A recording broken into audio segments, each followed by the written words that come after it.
Holy shit, it's warm. You can see how warm it is. So the dates grow on these palm trees. I had no idea. It's really neat, really nice. And of course it's golden. I mean, why wouldn't it be?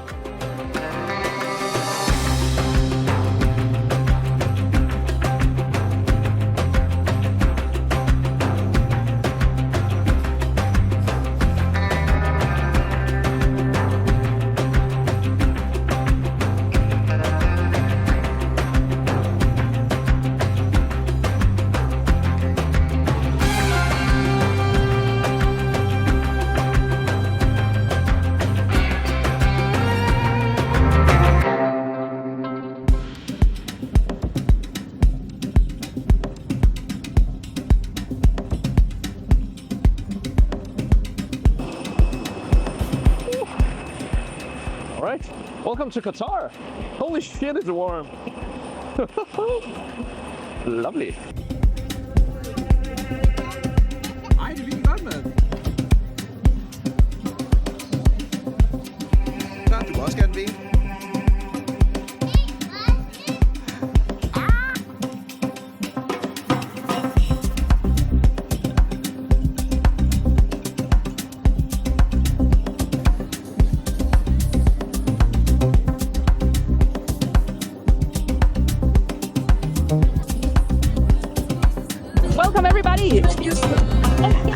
This is Tropicana 365.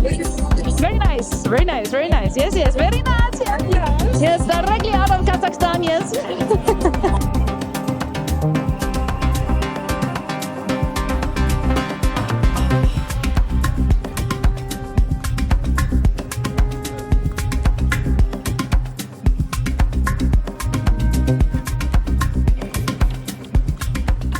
Good morning from day number 2 here in Qatar. Yesterday I didn't really film much, but we landed around midday and then got picked up by my sister. And then basically spent the rest of the day by the pool and having a nice garden dinner. And it's just surreal to partly see her living here with her family, but also to be in a climate like this suddenly, where currently it's 34 degrees and during the evening it was 28.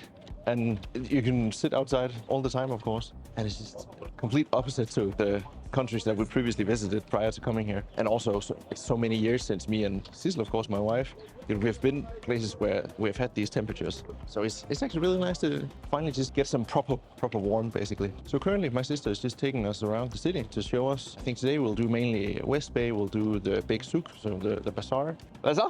Kan du ikke lige fortælle, hvad hedder det der, hvor vi er lige nu? Fordi det har jeg glemt. And you want me to do it in English, right? Yes, please. Okay. So right now we are at the old Doha port. But this part of the old Doha port, you can rent jet skis, you can rent boats, you can go on boat trips, dolphin safari, and all kinds of tours. So it's actually very looking industrial, but it's also just because you can book tours, you cannot really hang out. Mm-hmm. But yeah, that's what it's for. And now we're going to the old Doha port fish market, which is a gorgeous building. Amazing with the local input here. And also I forgot my cap, so my hair is looking darn good.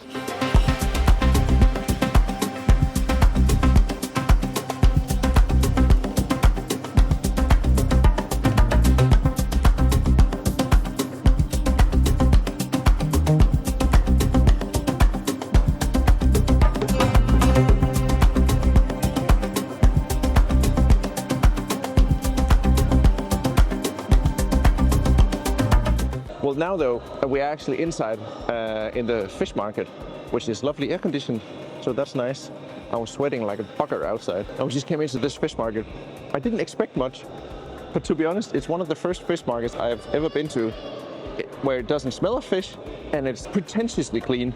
It's nothing like any other fish market I've ever been to. The floor is not greasy, you don't step in fish intestines and whatsoever. Everything is just really, really nice. I want to buy some fish. I want to cook some fish. Didn't expect much, but it's honestly super surprising.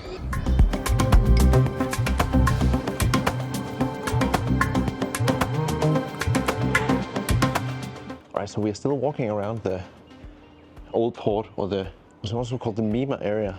So of course it's not the actual port. The port is located next to it, but it is this sort of newly built pastel-colored area. It's really nice, it's super clean.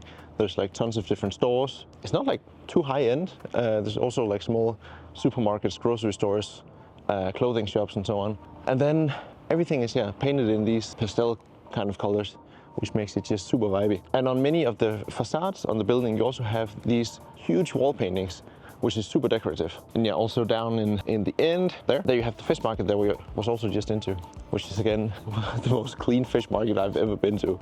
I think in other parts of the world, in Morocco or in Asia, or even in Denmark, it's way more messy.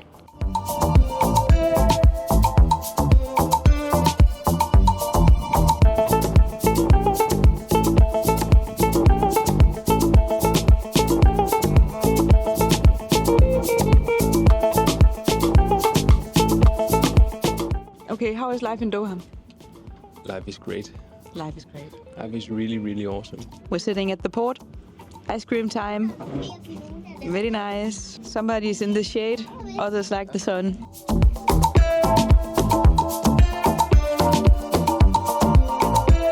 All right, so we just had a major revelation, I would say. So my sister told me that the palm trees that you see here is date palm trees. So the dates grow on these palm trees. I had no idea.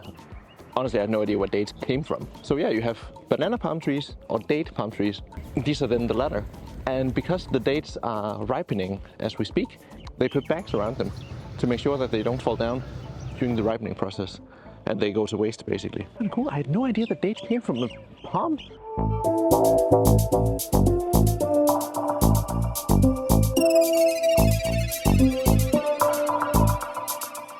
We've just come out to the Mina Park, which is located quite close to the old harbor and the Mina district. And from here you can see the entire West Bay part of Doha with all the skyscrapers and so on. In one of those buildings that we went to a sky bar yesterday in 48th floor, I think. So super high up, amazing views. But here there's just like a grassy section from where you can enjoy the magnificent views of the financial district of West Bay. And then you can go down to like a small beach bar down here to get some kind of zesty drink.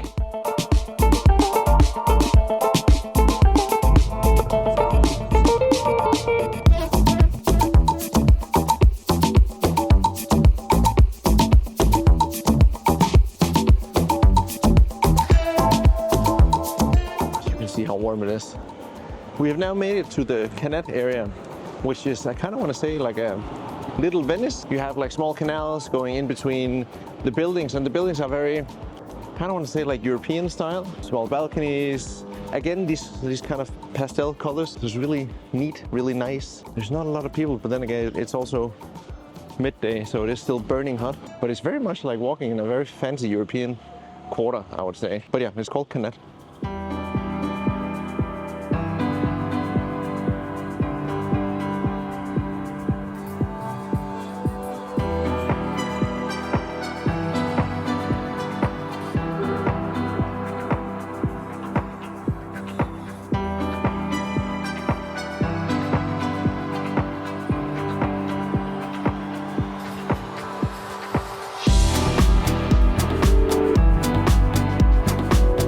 So as you can probably tell by the location here, we have gotten ourselves onto a dhow, a traditional Qatar boat. It costs 20 rial per person to go on it. And you get a 45-minute ride over to West Bay and return from the Corniche, over from the area where the Souq Waqif is also located.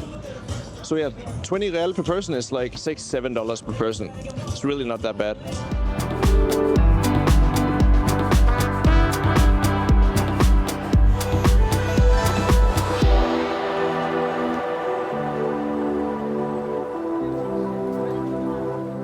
So just across the road, the Corniche, there is the Souq Waqif, and it's an amazing souk bazaar that really becomes alive during the evening.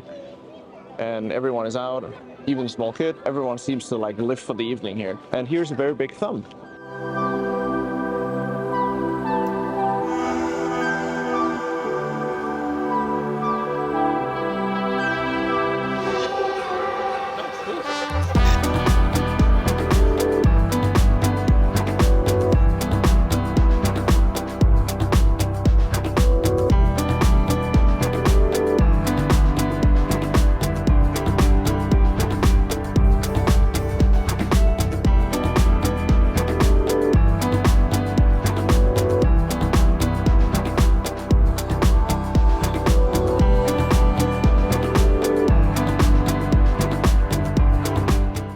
from day 3 here in Qatar. Today we're also a bit out and about. And stop number 1 was the Teddy Resort, overlooking the entire West Bay and also some of the beaches and of course the Teddy Resort, where we had a really nice traditional, I kind of want to say, brunch, breakfast, and some really nice mocktails. They are amazing at doing mocktails, these places, because of course alcohol is not popular, you can say, so they're really keen on making their mocktails super interesting.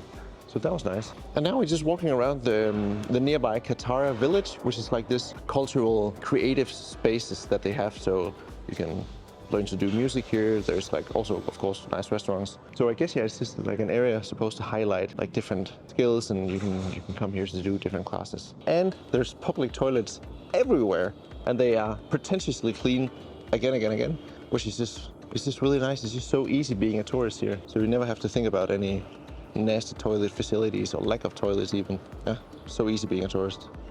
And also we just came across this golden mosque. It was covered with these small golden tiles, which is difficult to see before you really get close. But then it looks absolutely astonishing. And of course it's gold. I mean, why wouldn't it be?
Today is our final day here in Qatar, and we're also just trying to relax, trying to make the most use of the pool, and also the fact that we can get some tan as well before we need to fly home tonight.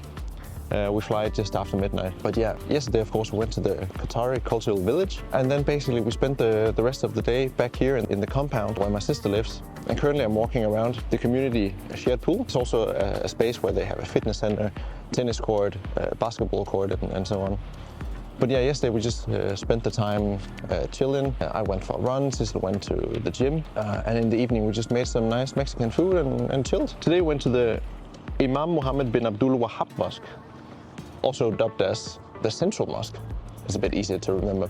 And it is in fact the largest mosque that they have here in Doha, in Qatar even.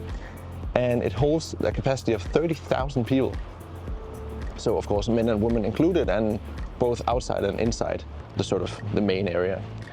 So went there, had a really interesting tour by one of the tour guides, which they do for free because everything is sponsored by the government. So there's no they're not trying to haggle or trying to hustle you into pay for anything or any donations.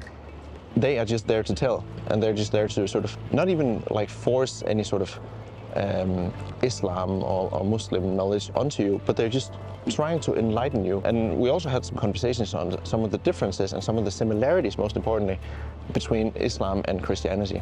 So that was really interesting to hear, and also just what determines the timings of the prayers during the day, and when they have the call for prayer and then the following prayer, and how that time span changes throughout the day. And what are the rules when it comes to going to the mosque, and if you can't do that, if you are obstructed in going to the mosque, you're then praying at home, or you can say whatever you decide to do basically. So that was really nice. So now the rest of the day is just relaxation, enjoying the time before we unfortunately have to go home.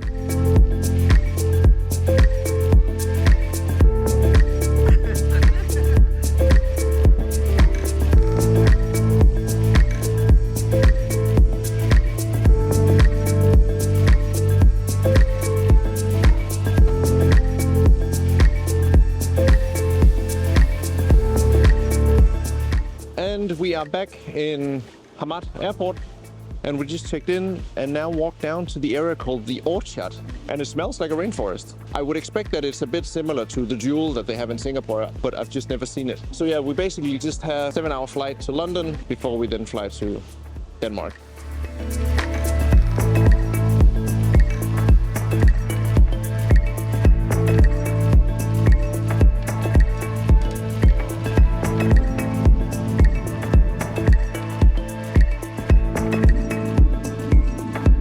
Thank you. Bye. All right. Made it to London.